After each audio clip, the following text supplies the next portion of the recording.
오늘 자꾸 이렇게 금요일 날 연속적으로 진행되는 게 중간중간 끊기지만 그래도 내용 자체가 그렇게 어렵지 않아서 여러분 조금씩 기억하면서 나갈 수 있을 거라고 생각합니다. 우리 지금 초대교회 신앙의 기초, 특별히 하나님의 마음에 합한 사람, 하나님의 마음에 합한 그 마음이 무엇인지 우리가 계속 살펴보고 있습니다. 오늘은 사도행전 10장 9절부터 16절까지 말씀을 보겠습니다. 같이 읽겠습니다. 시작. 이튿날 그들이 길을 가다가 그 성에 가까이 갔을 때 베드로가 기도하려고 지붕에 올라가니 그 시각은 제6시더라. 그가 시장하여 먹고자 하매 사람들이 준비할 때 황홀한 중에 하늘이 열리며 한 그릇이 내려오는 것을 보니 큰 보자기 같고 네 길을 메어 땅에 들이웠더라. 그 안에는 땅에 있는 각종 네 발 가진 짐승과 기는 것과 공중에 나는 것들이 있더라. 또 소리가 있어 베드로야 일어나 잡아 먹으라 하거늘 베드로가 이르되 주여 그럴 수 없나이다. 속되고 깨끗하지 아니한 것을 내가 결코 먹지 아니하였나이 한데 또 두 번째 소리가 있으되 하나님께서 깨끗하게 하신 것을 내가 속되다 하지 말라 하더라. 이런 일이 3번 있은 후 그 그릇이 곧 하늘로 올려져 가니라. 아멘. 아멘. 네, 우리 지금 계속 하나님의 마음에 합한 마음이 무엇인지, 첫 번째로 보냄받은 자, 이것이 이 땅에서 내 사명지로 보냄받은 것이 아니라 하늘로부터 이 땅으로 보냄받은 자, 그 보냄받는 위치 자체가 바뀌어졌습니다. 그리고 이제 용기 있는 담대한 마음, 통회하는 마음, 그리고 오늘은 기꺼이 배우는 제자의 마음, 네 번째입니다.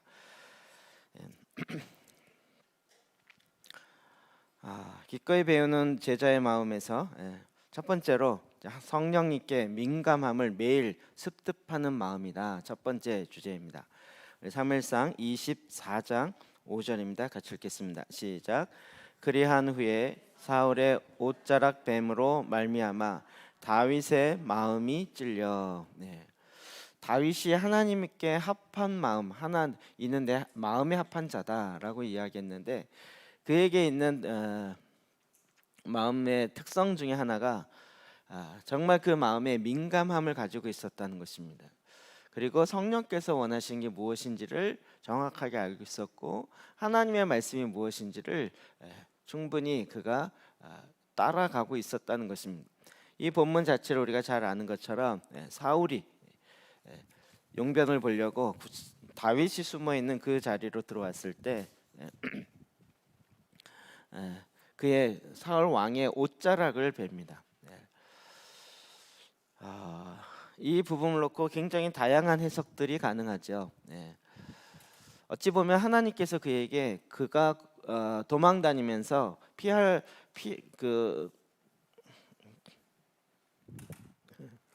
도망 다니면서 고생하는 길이 끝날 수 있는, 왜요? 거기서 그냥 사울 왕을 죽이면 자기의 고생이 이제 끝나는 거기 때문에 어찌 보면 하나님 주신 기회다라고 볼 수 있는 거예요.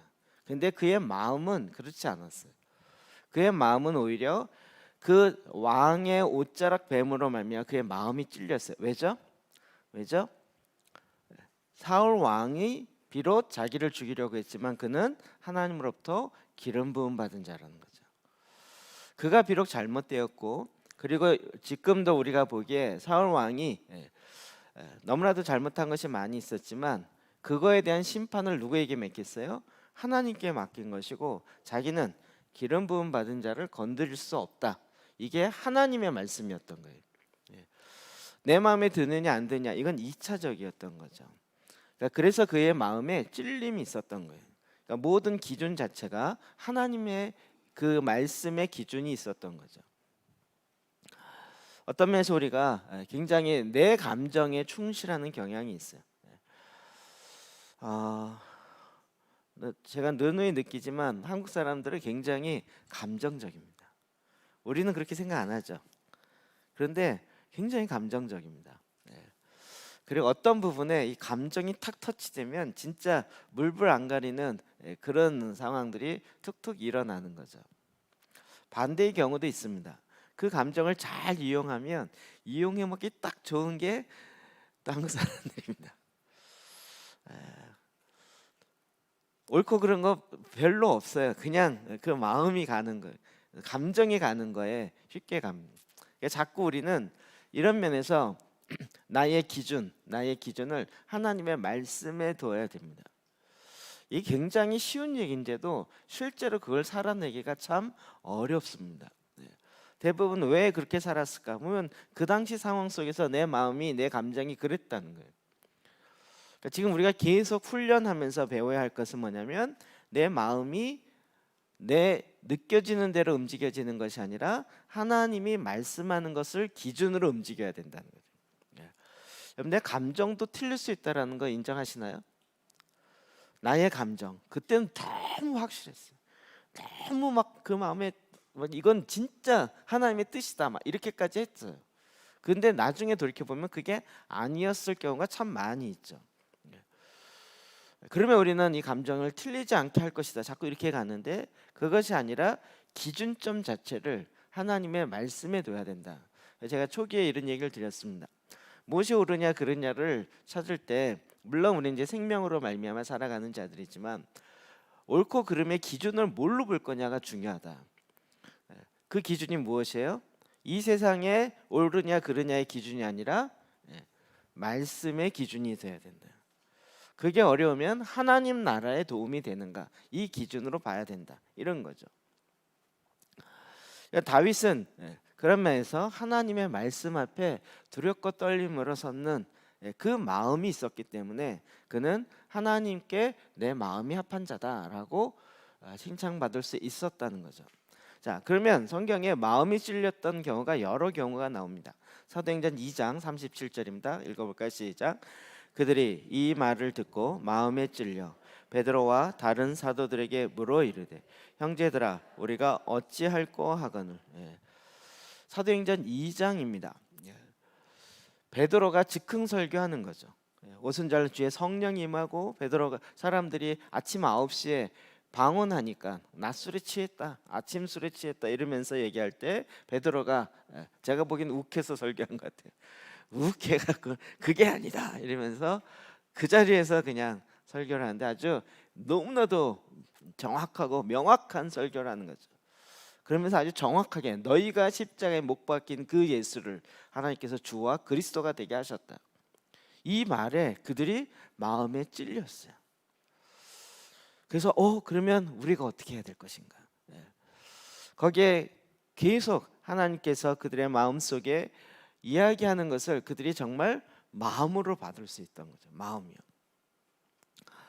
오늘날 저희가 이렇게 보면 지금은 굉장히 마음이 우리가 굳어 있고 마음이 굉장히 뭐랄까 완악해 있다라기보다는 굳어 있다라는 표현이 맞는 것 같아요. 굳은 살 벗겨 있었고요. 죄송한데 맷집이 워낙 세서 웬만큼 맞아도 끄떡하지 않아요.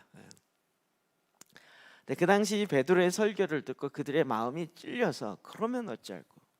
그럴 때 베드로가 너희가 회개하고 제사함을 받는 세례를 받고 그리고 예수 그리스도를 믿으라. 이럴 때 5천 명이 죽게 돌아오는 거죠. 그 시대마다 일어나는 그 마음의 분위기들이 있는데 오늘날 이게 마지막 때면 어떻게 돼요? 점점 사랑이 식어가요. 마음이 점점 더 굳어가요. 또 다른 사건에는 마음에 찔림이 있었지만 반응 자체가 완전히 다릅니다. 사도행전 7장 54절입니다. 시작. 그들이 이 말을 듣고 마음에 찔려 그를 향하여 7장 그러니까 무슨 사건인지 아시겠죠? 스데반 집사님. 여기도 동일하게 스데반 집사님이 즉석 설교를 해요. 7장 자체가 아브라함부터 시작해서 쭉 설교하는 장면. 베드로도 마찬가지고. 그런데 그 얘기를 쭉 듣고 사람들이 마음에 찔림이 있었어요. 그런데 반응은 뭐였어요? 그를 향하여 이를 갈았어요.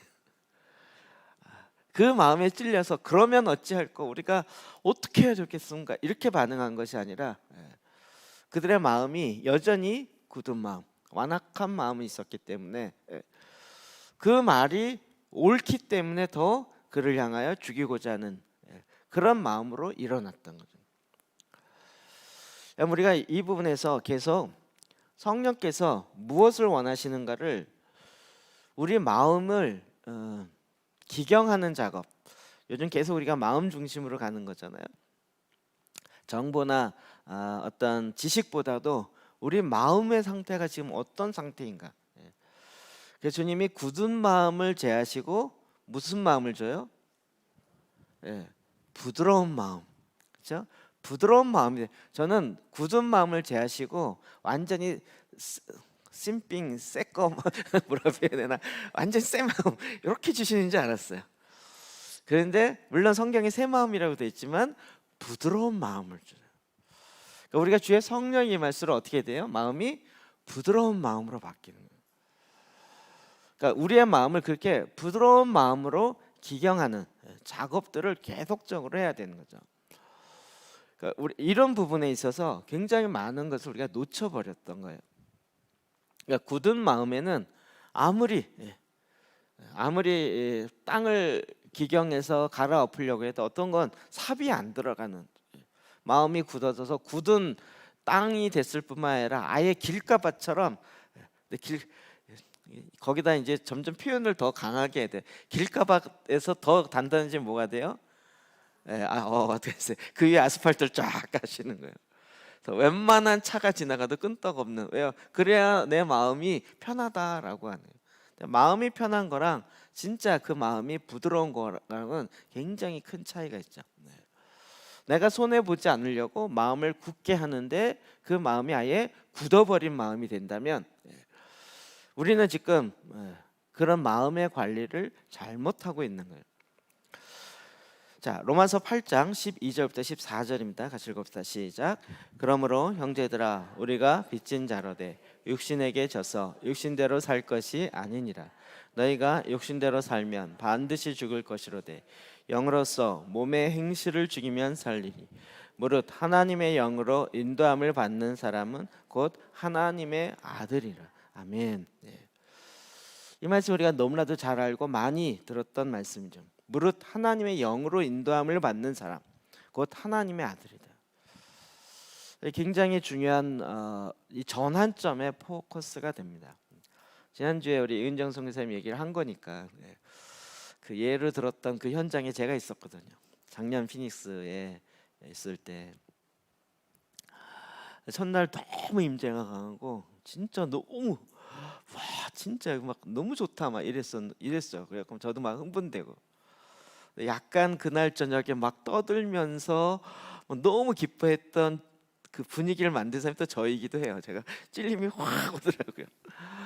막 오래간만에 사람하니까 막 그래서 막 그날 저녁에 막 독일 형제 불러서 같이 식사하면서 얘기하고 그러면서 막 묻고 저한테도 묻더라고요. 저한테 질문이 되게 많더라고요.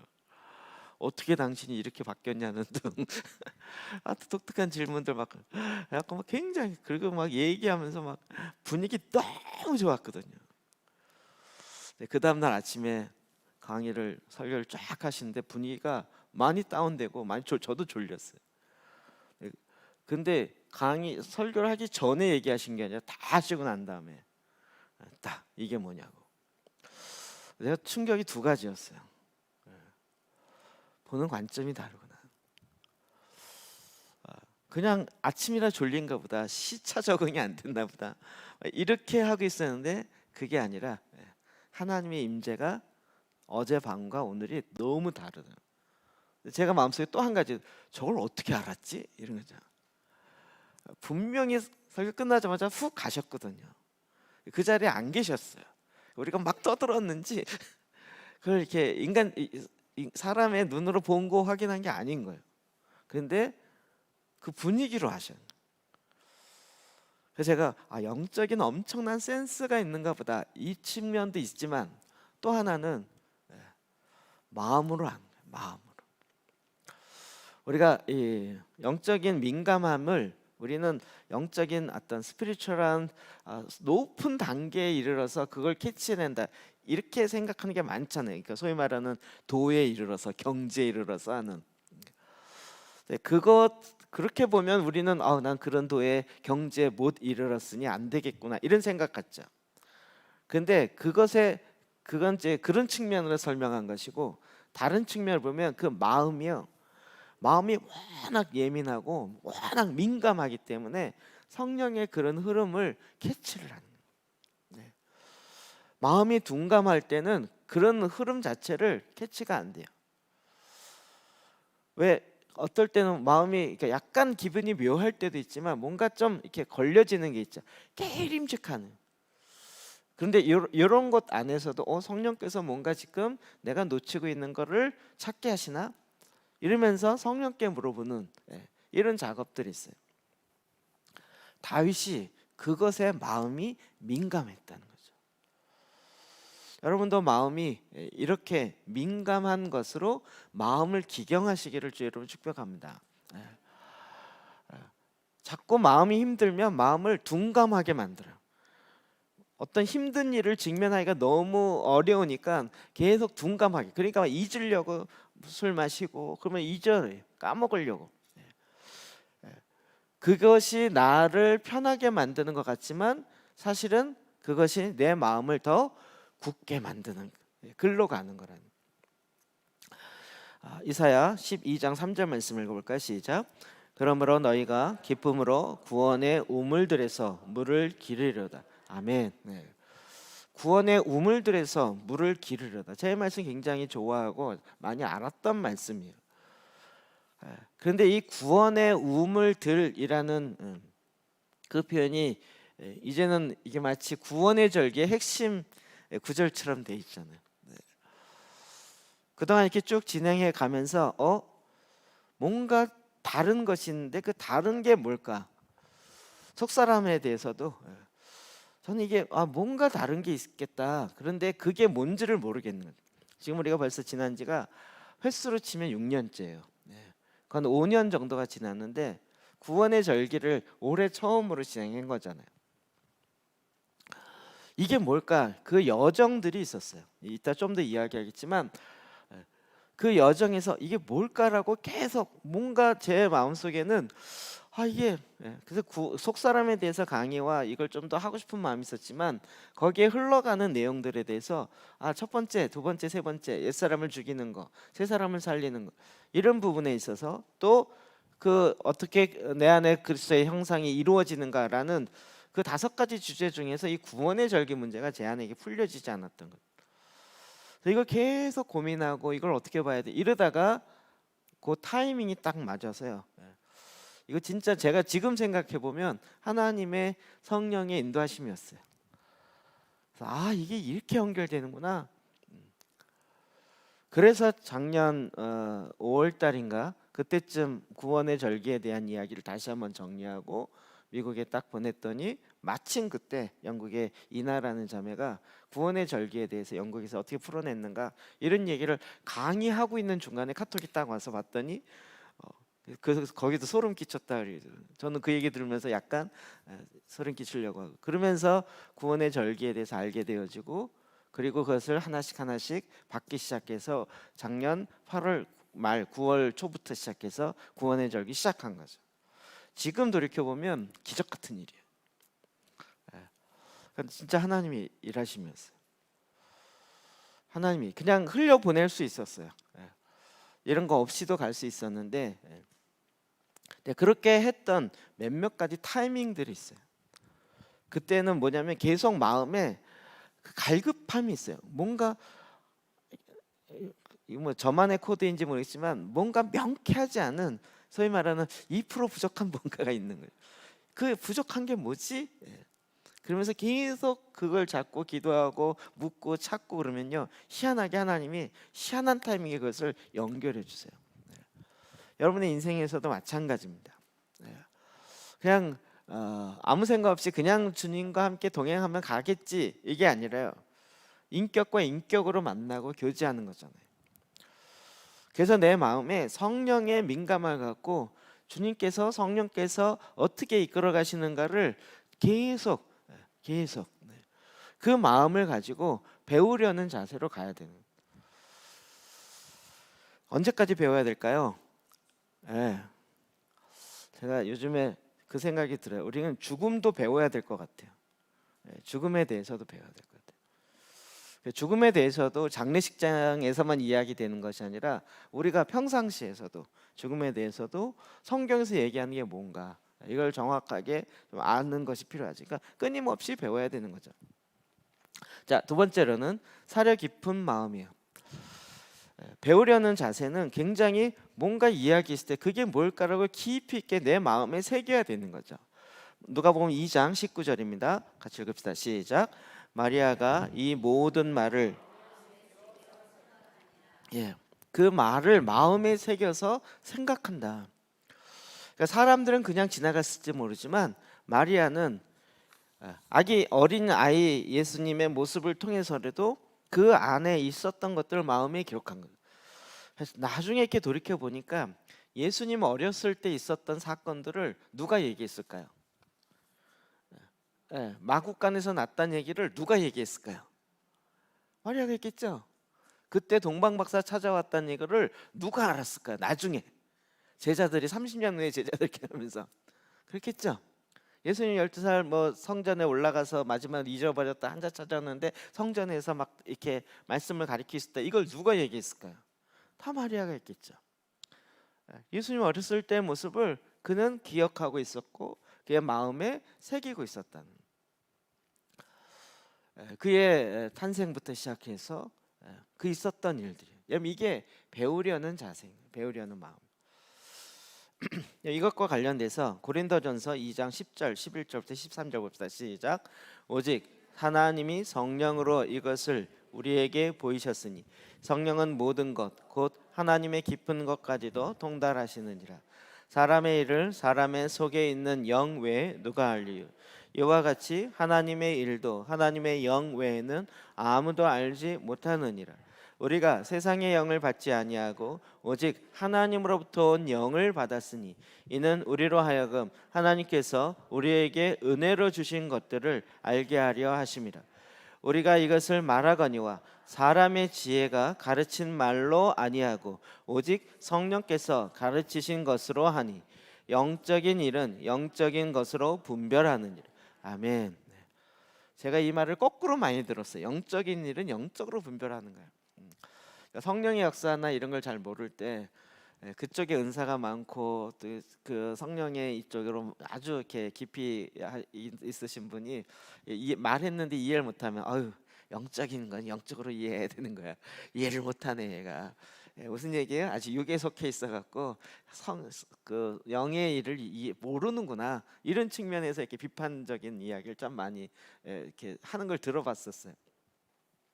약간 그래서 이 말에 대한 거부감 나름 이런 것들이 좀 있었어요.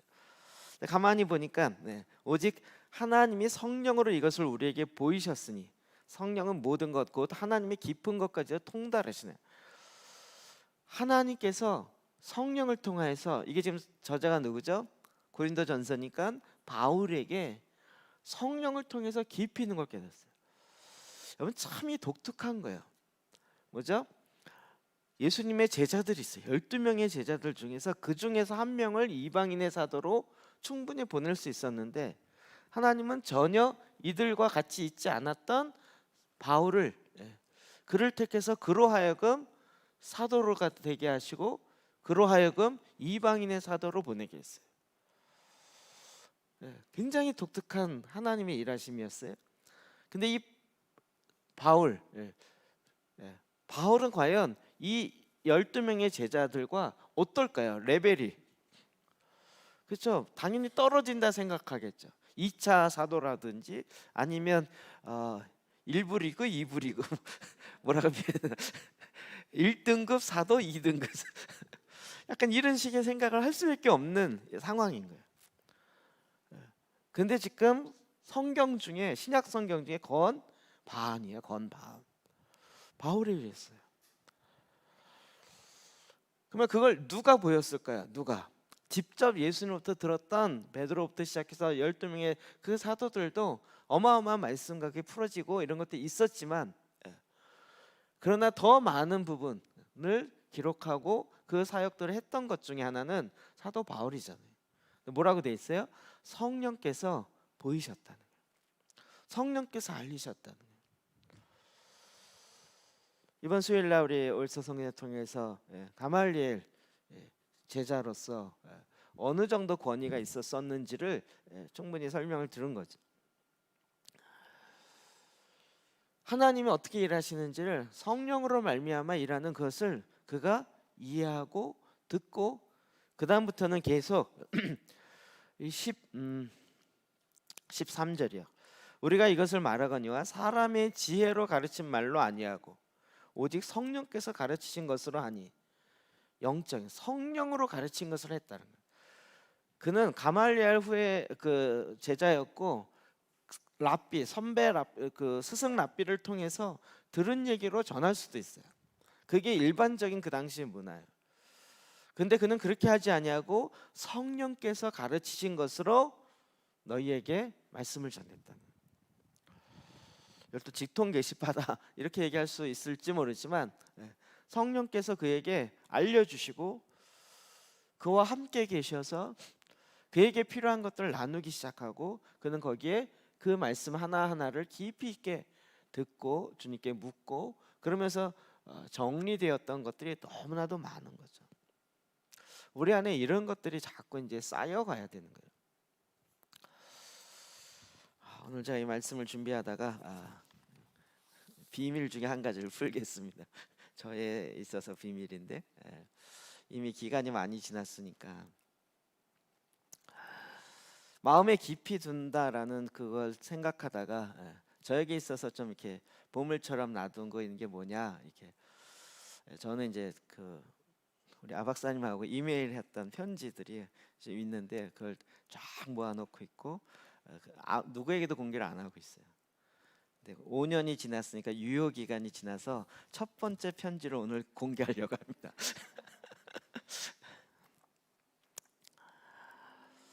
그때 첫 번째 집회를 하고 나서 이게 2015년 7월 27일인가 썼더라고요.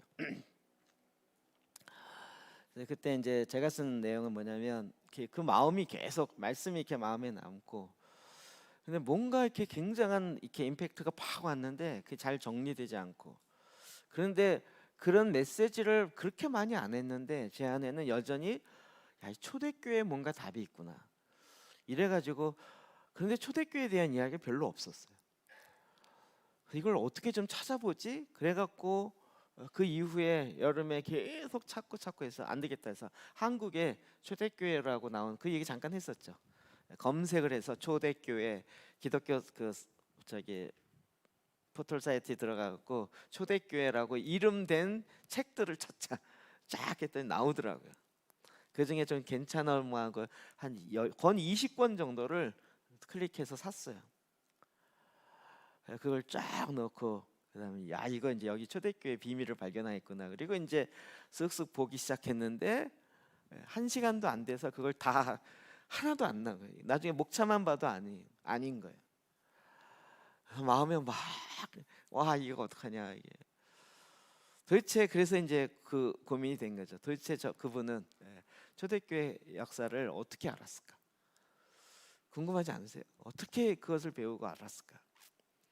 그래서 제가 이제 이메일을 막 그랬더니 이메일 쓰라는 거예요. 그래서 이제 써갖고 보냈더니 답이 왔어요. 다는 안 읽어드리고요. 그 부분만 읽어드릴게요.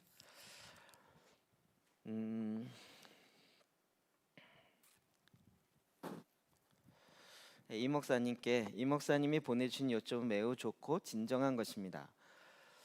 부흥에 대한 목사님의 말씀은 맞습니다. 저의 가르침은 부흥에 초점을 두고 있지 않습니다. 초대교회 그러면 한국은 여전히 부흥에 포커스가만 있어요. 초대교회로 돌아가자 그러면 초대교회 부흥을 우리가 다시 이루자 이런 쪽의 의미로 금방 해석되잖아요.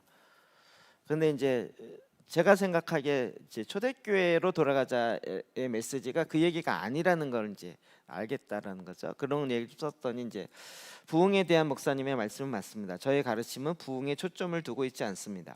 왜냐하면 그렇게 할 때마다 서방 교회의 반응은 어떻게 하면 18세기에 있었던 부흥의 분위기를 만들 것인가에 대한 아이디어를 내고 초점을 맞추는 것이 일반적인 반응이기 때문입니다. 18세기의 부흥 우리가 얘기하는 아주사 부흥부터 시작해 평양 대부흥까지 쭉 거의 결론처럼 나오거든요. 그게 무디부터 시작해서 그 전에 나오는 영적 각성 1차, 2차 그리고 부흥 이렇게 연결돼 이게 18세기 부흥이에요. 우리 찬송가 거의 1800년대 이거잖아요. 네. 이 내용이거든요. 이분은 이런 거를 어떻게 하는지 모르겠어요. 어쨌든 18세기의 부흥에는 하나님의 임재가 있었고 많은 사람들이 구원받았으며 위대한 것이었습니다. 그러한 부흥의 사건은 너무나도 진정한 것이었고 위대한 것이었습니다. 하지만 단순히 그것들을 그 부흥의 사건을 재현하거나 되돌릴 수는 없습니다.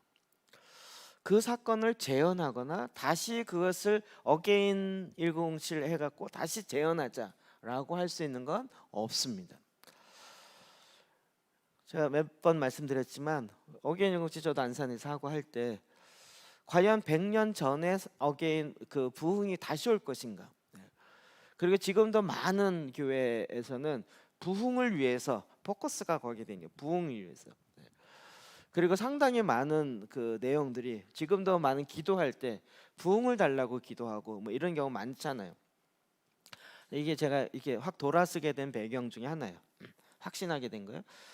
자, 되돌릴 수는 없습니다. 왜냐하면 각 시대마다 하나님께서 그분의 특별한 계획을 세우고 있기 때문입니다. 지금의 그분의 계획은 속사람과 속사람의 변화를 포커스하는 것이라고 생각합니다. 지금 읽으면 마음이 파고오는데 그때는 이게 뭔 말인지 잘 몰랐어요. 그리고 이것은 초대교회에 있었던 일이고요. 그들은 더 이상 자신들이 아니고 바울이 갈라디아서 2장 20절에서 기록했듯이 그리스도가 그들 안에 사는 것이었습니다. 이것도 여러분 속사람 이해하니까 무슨 말인지 이해되죠? 네. 그렇기 때문에 성령의 구름이 그들에게 늘 머물러 있었고 성령의 임재로 성령의 구름이 늘 머물러 있었고 그러므로 그들의 모든 시간을 초자연적으로 살아갈 수 있었습니다. 초대교회 부흥을 보는 시각 자체가 완전히 다른 거죠. 그들의 모든 날들은 부흥을 살아나가고 있었습니다. 부흥을 구하고 있었던 게 아니라 이미 부흥의 삶을 살아나가고 있었어요. 초자연적으로 살아가고 있었다는 거예요.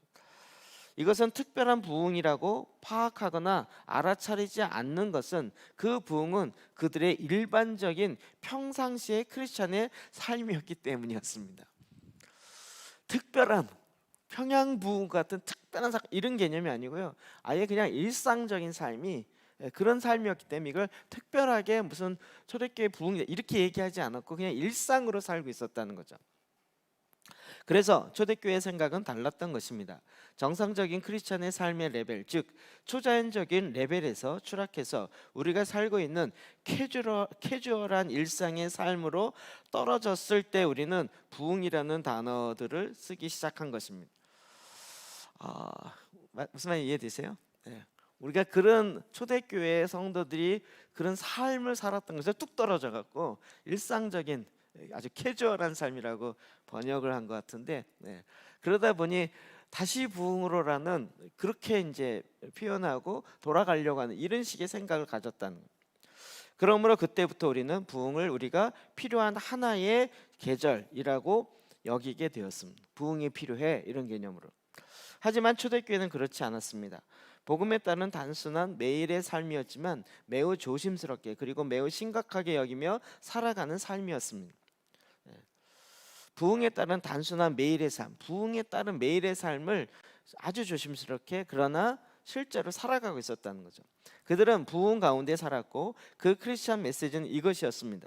우리는 하늘의 자리에 앉았고 우리는 메시지를 위하여 여기에 있고 우리는 세상의 것들과 완전히 끊겨졌고 성령님은 우리 위에 머무르고 계시며 그리스도가 우리 안에 형성되었고 우리는 다른 차원에 있는 것이다.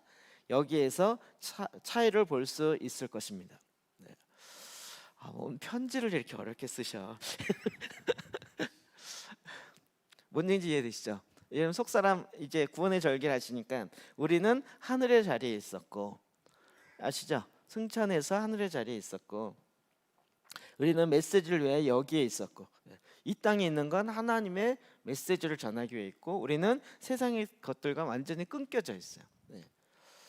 이걸 끊지 못해서 막 이게 아니고 아예 세상과는 딱 구별되어 있어요. 성령님 우리 위에 머물러 계셔요. 어쩌다 임하셔서 와 부흥의 사건이다 신기하다 이렇게 한 게 아니라 항상 임재 가운데 머물러 있었다는 거예요. 이 과정을 잠깐 이야기하셨는데 제가 초대교회 책을 좀 소개해달라 이랬던 거에 대한 답인데요. 책에 관련해서 말씀드리는 대로 안타깝지만 몇 안 되는 책을 추천드릴 수 있습니다. 몇 권 없어요. 추천해야 할 만한 책이 없다는 얘기예요. 약간의 맛을 볼 수 있는 짧은 글로서 사막의 아비들의 글들입니다. 제가 그래서 딱 이거였구나. 사막의 아비들의 글이었구나. 그래서 초대교회로 안 찾고요. 사막의 아비들, 사막의 교부 이렇게 찾기 시작하니까 그때 다른 차원의 책이 나오더라고요. 이 글들조차도 모든 사람들을 위한 것은 아닙니다. 주로 수도사들을 위한 그들이며 또 교회의 아비들의 생각을 맛보고자 하는 크리스찬들을 위한 것들입니다. 40년 전에 제가 이용할 수 있던 자료들은 제한적이었습니다. 그것을 읽었지만 저는 만족하지 못했습니다. 저에게는 닫혀 있는 것 같았고 단순히 지혜의 글들 같았습니다. 어떤 그들은 성경적 근거가 있는 것인지조차 의심스러우기까지 했습니다. 초대교회 글을 다 읽으셨다고 제가 말씀드렸죠. 그래서 저는 그 글들을 거부했습니다. 그 1세기에 썼던 그런 글들을 거부하셨다는 거예요. 그리고 나서 저는 계속 영적으로 성장하길 원하고 나아가길 원했습니다. 하지만 저는 걸려서 움직이지 못했습니다. 그때 성령께서 제게 말씀하시기를 다시 그 자료로 돌아가라고 하셨습니다. 저는 그분께 답하기를 아무 도움이 되지 않는다고 했습니다. 몇 달이 걸려서 성령께서 말씀하시고자 하는 것을 제가 알게 되었습니다. 그 글들의 저자들에게 계시들이 신비로운 방법으로 밝혀졌고 그들의 성경을 읽고 기도 생활하며 금식할 때 드러난 것들이었습니다. 그렇기 때문에 그들의 예배의 삶을 어느 정도 적용하지 않는다면 우리에게 그 글들이 열릴 수 없는 것입니다. 똑같은 글인데요. 내가 열리지 않고 보니까 영적으로 보지 않고 그냥 읽으니까 별로 도움이 안 되는 글. 이게 뭐 신비한 글도 아니고 그런데 내가 경건의 삶과 기도 생활과 이런 것들 가지고 예배의 삶을 살면서 그걸 보니까 그 한 문장 두 문장이 신비가 풀어진 엄청난 글이었다는 걸 나중에 아는 거예요.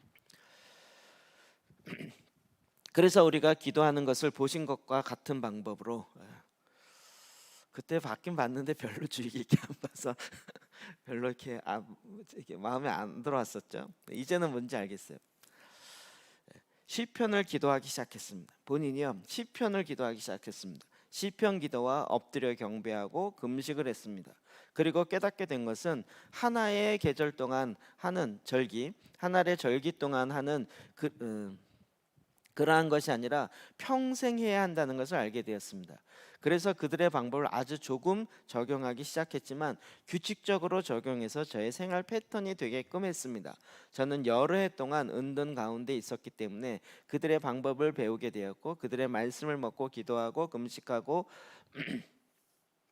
금식하게 되었고 그것들을 저의 라이프 스타일로 만들었습니다. 그랬을 때 저는 계시를 받게 되었고 그 글들이 제게 열리기 시작했습니다. 이 두 가지가 이루어지면서 제 사고 방식은 바뀌게 되었고 제 생각도 바뀌게 되었고 모든 것이 바뀌게 되었습니다. 그러므로 너무나도 모든 것이 다르게 된 것을 알게 되었습니다.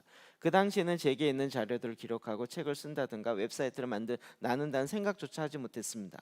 그때는 수도사의 부르신 가운데 있었고 그 수도사의 부르신 가운데 진정성 있게 살아가고 싶었기 때문에 하나의 유일한 포커스를 갖고 살아야 한다고 여겼습니다. 모든 이들이 안타깝게 그렇게 하지 않지요. 그 포커스는 예수님 한 분에게만 집중하고 나의 소중한 구원자이시며 신랑으로 집중하는 것이어서 그렇게만 하고 있었습니다. 제 삶의 변화가 일어나고 수년 전부터 주님께서 이 메시지를 그리스도의 몸 가운데 가져 나가야 한다고 말씀하셨습니다. 그런 후 주님은 문을 열어주셨습니다. 그분은 문을 열어주셨고 저는 그것을 나누기 시작했고 그렇게 계속되었습니다. 이렇게 쭉 나가는 무슨 말인지 이해되세요? 저도 이제 부흥을 많이 외쳤던 사람이고 부흥을 위해서 또 이 부흥의 개념 위에 트랜스포메이션이 사실 올라가 있어요. 도시가 어떻게 부흥될 수 있을까? 국가가 어떻게 부흥될 수 있을까? 그래서 우리는 그걸 부흥주의라고 얘기하거든요. 저도 상당히 부흥이 포커스를 삼는 거 굉장히 필요하다, 중요하다, 이런 관점이 제 안에도 있었고, 부흥을 위해서는 성령의 사역이 굉장히 중요하다, 이런 이제 공식같이 얘기되는 그런 쪽으로 막 이렇게 가고 있었던 거죠. 그리고 초기에는 이제 저희도 그런 측면의 사역을 좀 하고 있었고요. 그러다가 제 마음에 이런 말씀들이 탁 꽂힌 거죠. 그 정말 우리가 추구하고 있는 굉장히 큰 개념에서 큰 목표로 부흥을 추구하는 게 과연 정말 성령께서 이끌어 가시는 것일까라는, 이게 지금도 그렇게 하고 계신 분들이 많은데 그분을 비판하고자 함이 아닙니다. 제가 이제 어떻게 변화됐는가 이야기를 하는 거죠. 근데 제 마음속에 계속 초대교회가 답이다라는, 그래서 그 초대교회에 대한 마음을 갖고요. 그리고 이제 사막의 아비들의 글들을 보고 보니까 그 부흥을 위해서 기도, 그런 글 자체가 없어요. 조금 보면 볼수록 다 마음에다 포커스되어 있고, 주님과 어떻게 되면 마음이 하나 되는가, 주님과 어떻게 하면 마음이 일치되는가, 연합이 되는가, 뭐 이런 쪽에 포커스가 되는데, 처음에는 별로 그냥 마음을 합하면 되지 뭐 이렇게 그냥 너무 편하게 마음을 같이 하면 되지. 근데 안 하고 있었던 거죠. 근데 막상 정말 내가 주님과 온전히 마음이 합하여서 하나가 되게 하려고 하다 보니까 이건 보통 일이 아니고 보통 단계가 아니더라고요. 그래서 이제 제가 이런 부분에 이 편지를 놓고, 그래서 제가 이건 언제가 되면 이게 책으로 나올지 않을까 싶을 생각이 있어요. 오며 가며 했던 질문과 답, 뭐 이런 것들이요, 너무 이렇게 소중한, 제 마음에 새겨진. 그래서 이제 포커스를 그러면서 기도 재단도 마음에 새겨지는데, 그 마음에 어떻게 재단을 세우는가, 마음의 임재가, 하나님의 말씀의 임재가 어떻게 오는가, 이런 부분 고민하게 되어지고, 그렇게 되어야 부흥이든 뭐든 될 텐데, 여기서부터 시작할 텐데, 그래서 이제 속사람에 집중하면서 더 알아보게 된 계기가 된 거죠. 여러분, 그때 속사람의 뭐 강의는 물론 필그림에서 듣긴 했지만, 근데 제 마음속에 그게 크게 안 꽂혔어요. 나중에 초대교회에 대한 것이 꽂히기 시작하고, 그게 이제 한 단계 더 나가서 속사람에 대한 이야기와, 그리고 속사람의 안에서 들어오는 내용들을 좀 더 접하기 시작하고, 금식에 대한 내용, 그리고 이제 옛사람이 죽고 그리스도 안에서 새 사람이 성장하고, 이렇게 쭉 가다가 이제 막판 걸려 있는 게 구원의 절기였던. 구원의 절기가 잘 안 풀어지다가 나중에 한 2, 3, 4년 지나서 이런 차원의 구원의 절기구나라고 이제 그게 풀어지면서 속사람이 전체적으로 좀 그림이 그려진 거예요. 왜 이렇게 장황하게 이야기하느냐? 정말 아주 간단한 단어 같은 초대교회 답이 있습니다. 이게 이제 마음에 딱 꽂혀 있었고, 그 마음에 꽂혀 있는 것 같고 마음에 새기는 거죠. 두고, 그래서 그 의미가 무엇인가. 그리고 이제 지금 와서 보니까 지금은 너무나도 이렇게 할 수 있는 얘기가 많은 거죠. 마지막 시대의 답도 초대교회에 있고, 원유맨의 답도 초대교회에 있고, 뭐 구약과 신약과 이런 모든 것에 이것도 다 초대교회에 있고. 그러니까 정말 초대교회에 답이 있다라는 게 뭔지를 지금 그 풍성함을 더 많이 이제 누리고 있는 거죠. 지금 생각하면 이렇게까지 걸어올 상황은 아니에요. 제가 옛날 저의 성향과 옛날 모습을 볼 때는 아니에요. 그런데 한 걸음 그 마음에 새겨지고 걸어오면서 지금 여기까지 오게 된 거죠.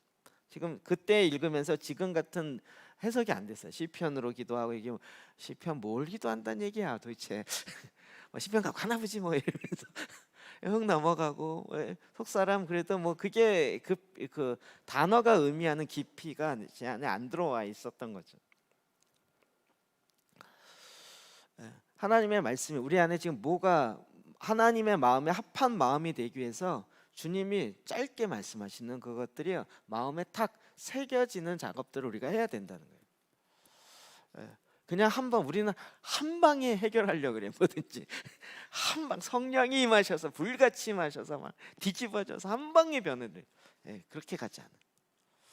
그걸로 그렇게도 일하실 수 있는데 성령께서 모든 그것이 일반적으로 일하는 방법이 아닌 거죠.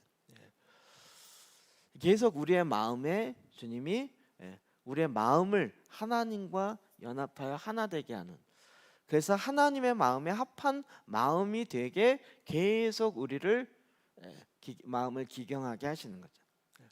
그 일을 위해서는 사려 깊은 마음으로 주님이 성령께서 우리에게 하시는 짧은 말씀인 것 같지만 거기에 엄청난 비밀이 풀어져 있는 것들을 마음에 새겨야 된다는, 새겨야 되는. 마지막으로는 예수님과 교제하며 배우는 마음. 마태복음 17장 1절 2절 봅시다. 시작. 엿새 후에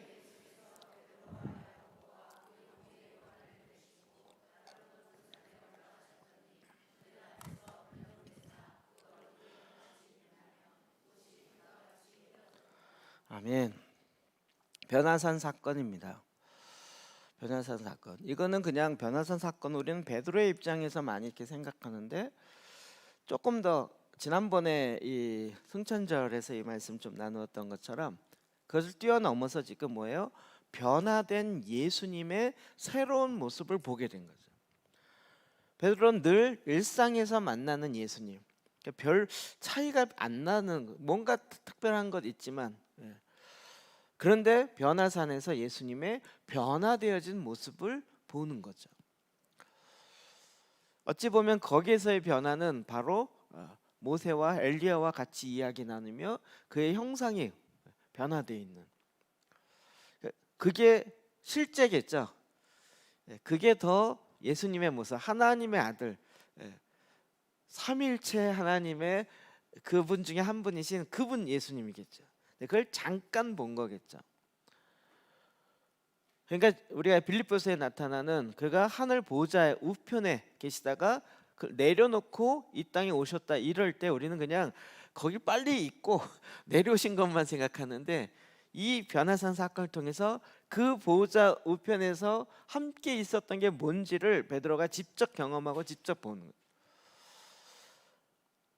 어찌 보면 지금 우리가 주님을 만나고 주님을 경험하고 주님에 대해서 더 알고자 하는 마음이요, 이 땅에서의 모습보다 바로 지금 하나님 보좌 우편에서 대제사장으로 사역하시는 그분을 만나게 되는 거예요.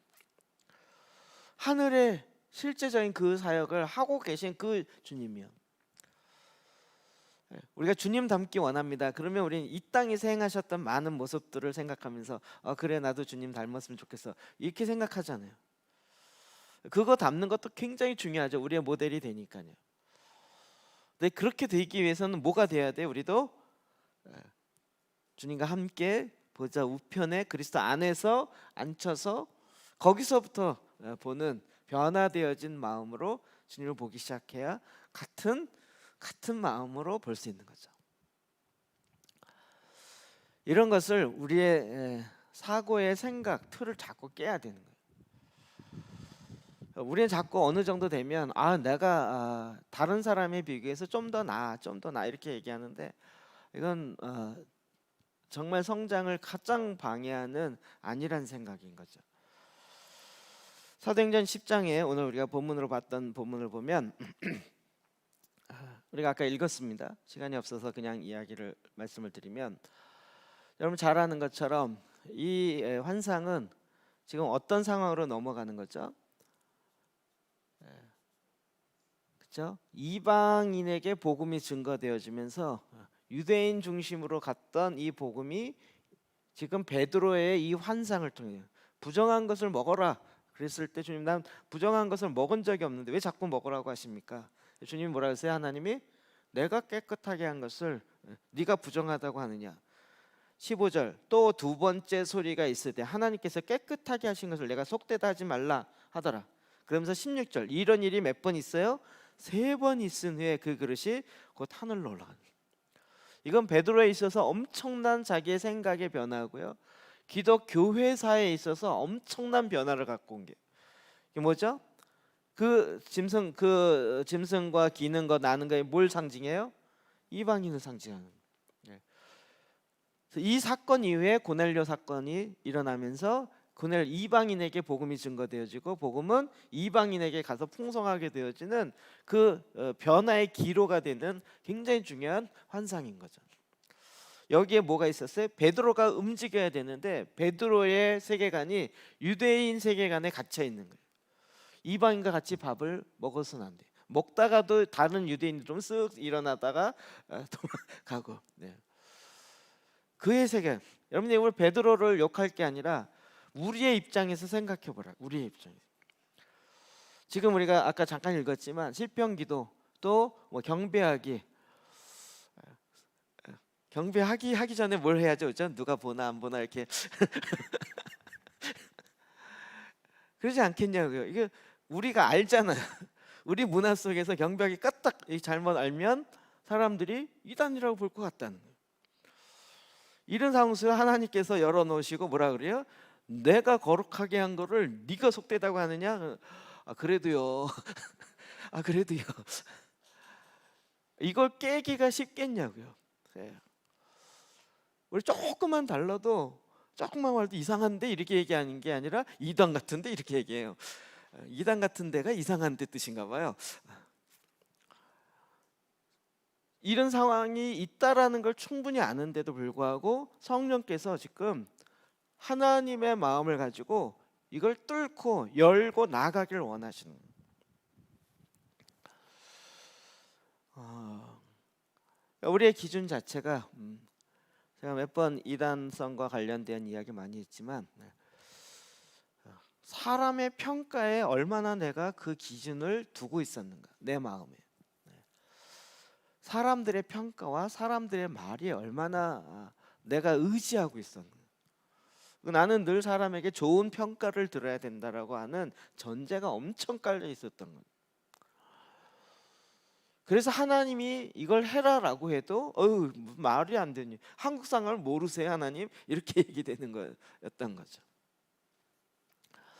근데 우리의 속사람과 정말 주님을 향한 갈망의 마음으로 자꾸 나아가고 더 깊이 나가니까 이게 성경적으로 맞잖아요. 아까 기준을 뭘로 잡아야 된다고요? 성경적으로요. 성경이요. 사람마다 감정이 역사적 배경이 워낙 다르니까 결국 기준은 성경으로 잡아야 돼요.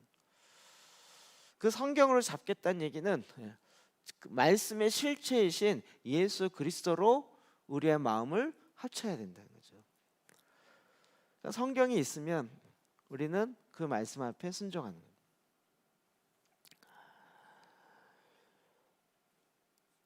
우리 안에 지금 사실은 베드로와 같은 상황에 처해 있는 경우가 참 많이 있어요. 저 같은 경우는 이제 아예 마음을 결단하고 넘어왔기 때문에 그렇지만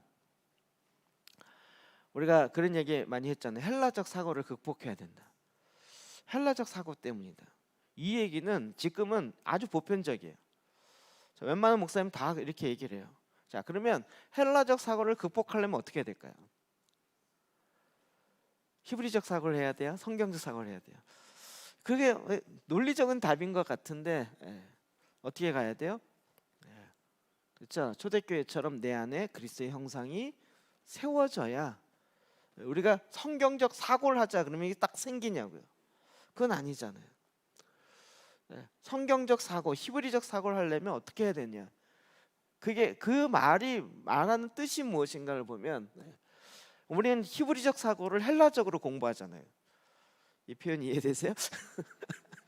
성경적 사고를 헬라적 사고로 공부를 하니까 뭘 해도 나오는 게 자꾸 이렇게 나오는 거예요. 근데 이 말씀을 통해서 다시 보면서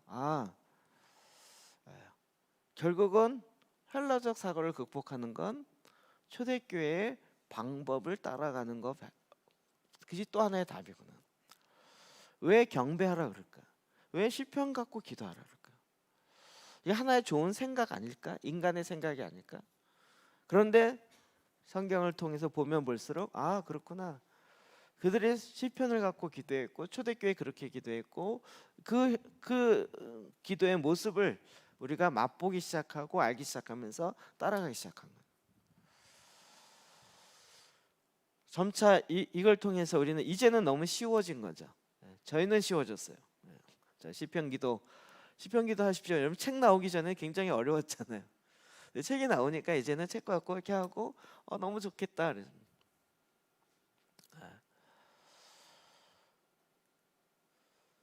주님께서는 지금 계속 저와 여러분을 하나님의 마음에 합한 사람, 하나님의 마음에 합한 마음으로 여전히 만들기를 원하세요. 우리가 그렇게 가기 위해서 우리가 변화시켜야 될 어떤 건 우리가 깨야 할 우리의 틀이 너무나도 많이 있는 거죠.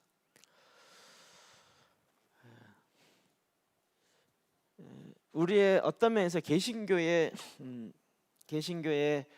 전통이 있지 않느냐? 500년의 전통이니. 500년의 전통 갑자기 우습게 보이는 거죠. 제가 그런 얘기를 하는 거예요. 그래서 시편기도 그 책은 4세기 때 만들어지니까 이게 몇 년 전통이야? 한 1600, 1700년 정도 되는 전통이 있는 책이라는 거예요. 농담 삼아 하는 얘기죠. 전통을 따지자면 그런 면에서 주님께서 우리에게 알려주신 것이 너무나도 큰 축복인 거죠. 제가 지난 수요일날 강의하면서 잠깐 얘기했는데 영적 아비의 모습과 영적 아비의 이런 메시지와 영적 아비의 이런 수고를 통해서 얻게 되는 엄청난 유업을 선물로 받는다는 건 와, 이건 너무 감사한 거예요. 하나님께서 게다가 우리가 정죄의 직분도 영광스러운데 의의 직분은 얼마나 영광스러워요. 갑자기 제가요 그 말씀, 야 사도 바울 할렐루야. 왜냐하면 자꾸 유대인들을 막 높이면서 어떤 유대인 사역하시는 한국 목사님들은 유대인 한 명당 이방이 10명이 붙어야 된다 이래가면서 그걸 정렬이라고 얘기하면 막 이렇게 얘기하거든요. 그리고 유대인을 통해서 말씀이 왔고 유대인 통해서 뭐 절개가 왔고 뭐 엄청 유대적으로 풀어가는데 그 유대적으로 풀어가는 게 틀리진 않지만 어떤 부분에 있어서는 예수님 시대의 유대인처럼 안식일의 목적을 잃어버렸어요. 안식일을 지킨다 그랬는데 안식일의 주인 되시는 주님 앞에 들어가는 건 놓쳐버리고 안식일을 지킨다 그러면서 안식일을 몇 킬로 이상 걸어가지 말아야 되고 움직이면 안 되고 뭐하고 그 규정을 따지는 것에 엄청난 규범을 만들어 놓은 거죠.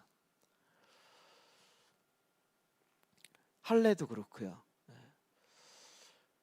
와, 이 영광스러운 직분이 사도 바울이 나는 이방인에게 복음을 전하는 사도로 부름 받았기 때문에 이브리그 사도다 이렇게 얘기한 게 아니에요.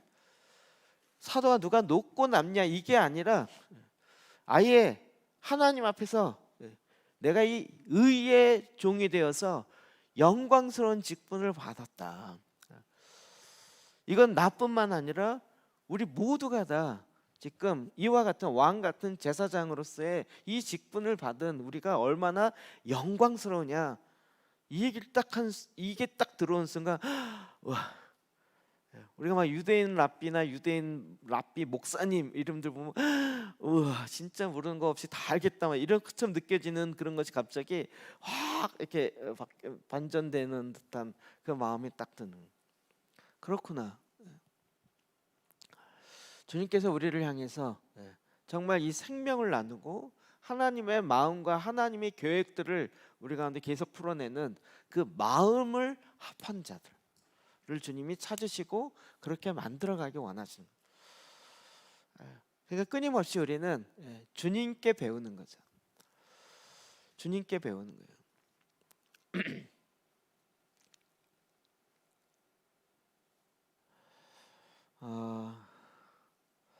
그리고 제가 이렇게 좀 접해 보면서 여기 아까 제가 막 읽었지만 아대 박사님이 아예 그래서 초대교회 방법으로 본인이 금식하고 그 패턴을 따라간 거죠.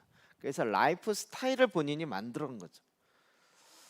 그랬더니 그 단계에 이르렀을 때 주님이 신비와 계시를 전혀 다른 차원으로 깨닫게 하시고 보게 하셨다는, 우리가 얘기하는 성장 이론과는 진짜 다른 얘기죠. 그러니까 속사람이 우리 안에 나타나기 시작하니까 거기에 하나님의 일하심들이 풀어지기 시작했다는. 그리고 우리로 하여금 이 변화산의 모습처럼 우리도 그렇게 변화되는, 그리고 영광에서 영광에 이르게 하는 하나님의 역사를 보게 한다는.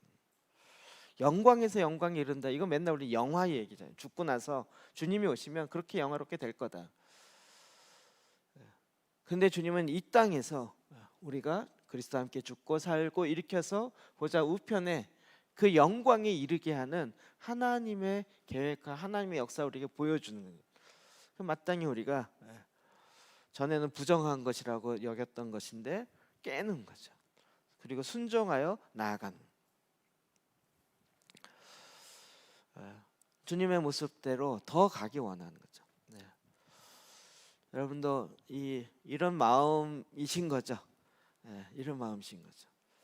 정말 말씀에 있는 대로 그리스도의 형상이 내 안에 나타난 바 되어지는 하나님의 역사를 보는 거예요. 할렐루야. 그래서 갈라디아서 2장 20절 말씀, 제가 전에 한번 이야기했어요. 제가 그 찬양 되게 좋아하는, 내 안에 사는 건 예수 그리스도니.